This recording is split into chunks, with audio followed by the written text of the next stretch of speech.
Now, you've seen those funny movies or a TV show where the woman is going into labor and the man is running around practically like shoving clothes into a bag and they're kind of yelling, "Oh, it's time to go." Okay, well, let's not have everybody watching be one of those comedies. You know, let's get prepared now. Our pregnancy expert, Judith Schuler, breaks it all down for us. Judy, thank you so much for coming back on. Thank you for having me. We love having you on. Now, I know I hate packing even just for like short trips. Yeah. Like that is stressful. So I can only imagine how scary it can be to pack for a pregnancy, a stay at a hospital. So kind of how do we approach it? Well, the best thing to do is to start thinking about it early.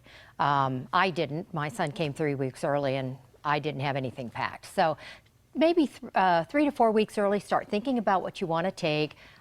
Get things together. Even if you don't put them in the bag, know where they are to get them. And you need to pack for labor and delivery for you, and something for your partner or labor coach during labor and delivery.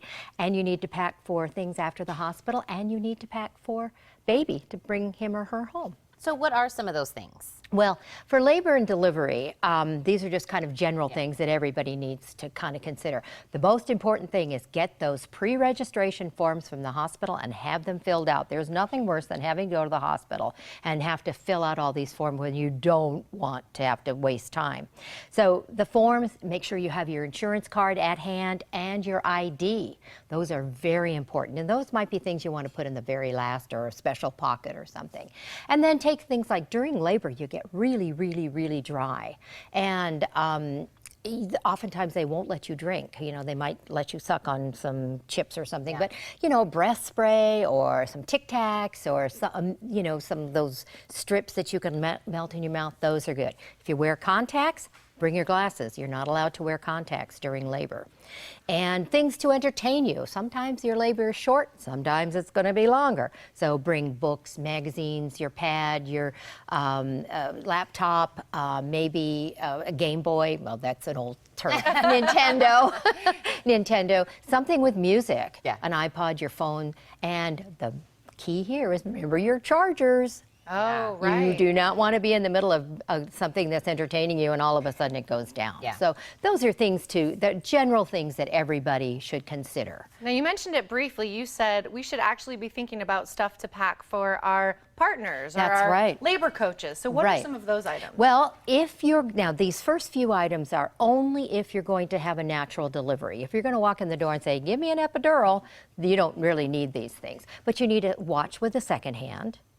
You need something that to use as a focal point, either a picture or a graphic or something. And this is good if you have to wait to get your epidural. This is good for everybody.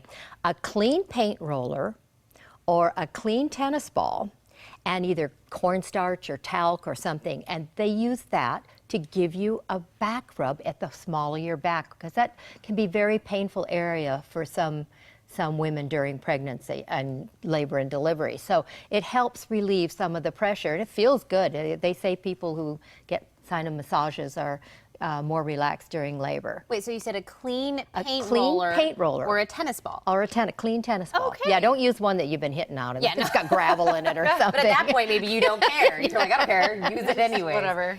And then make sure you bring some things, this would be for anybody, for your labor coach or partner, some non-perishable snacks.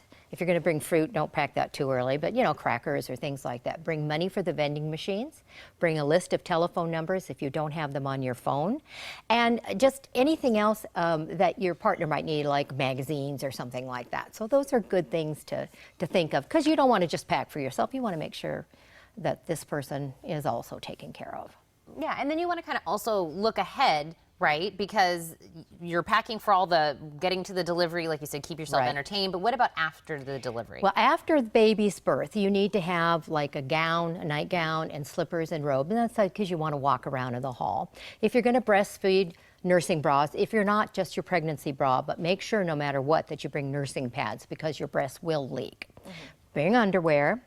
Bring some toiletries, like for your hair and you know, if you want to put on makeup or something like that. And then choose clothes for going home. Now, you want something loose and comfortable. Let me tell you a horrible, not a horrible story, but a funny kind of story. I have a friend whose daughter didn't do any packing, and she got to the hospital. Her baby was early, and she got to the hospital, and she didn't have clothes to wear home. She had her regular just gown on for a day or two, and she said to her husband, "Please bring me some clothes." And instead of bringing something nice and comfortable, he brought her a tube top, her skinny jeans, and her high heels. No. And she called her in in absolute tears, saying, "Oh my gosh, I have nothing to wear." Because he just thought, "Oh, she's had the baby now, she can get right back into her skinny right back jeans." into those skinny jeans. Oh, I hope he's watching right now. So those are things you want to make sure that you have what you want. Yeah. And not just you, but also, of course, your new little Your one. little baby. So what are the things that we should be thinking about when we're packing? Well, some of the things that you want to consider, people say receiving blankets, and those are good, but I always say get the square ones, because then you can plop baby right in the middle and you can swaddle very easily. If they're not square, it's harder to get them lined up. If your hospital doesn't supply diapers, you want to supply diapers. You want to supply something to bring them home, a onesie or a cute little outfit or something. If it's cold, you want a hat. And the most important thing that you can have is you must have an approved car seat. Some hospitals will not let you take baby home if you don't have an approved car seat. And use it from the very, very first trip ever in the car. Use it in your car if you're taking Uber, if you're running in a taxi.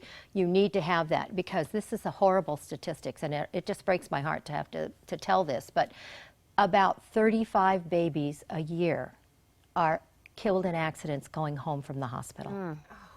So don't put your baby at risk. Make sure you have a car seat. And when you get the car seat, take it to the fire station and have the firemen help you. They're really good at helping you install it correctly. But never, ever let your baby ride in the car without being in a car seat. Judy, this is why we have you on, to remind us to think of everything, to be prepared. Don't be the crazy person that's running around. And wearing your skinny jeans home. No skinny or tube top. Your tube top or high heels, none of the stilettos. Judy, thank you so much. Thank you. And to learn even more about your pregnancy, make sure to check out Judith's series of books. For more details, log on to yourpregnancybook.com.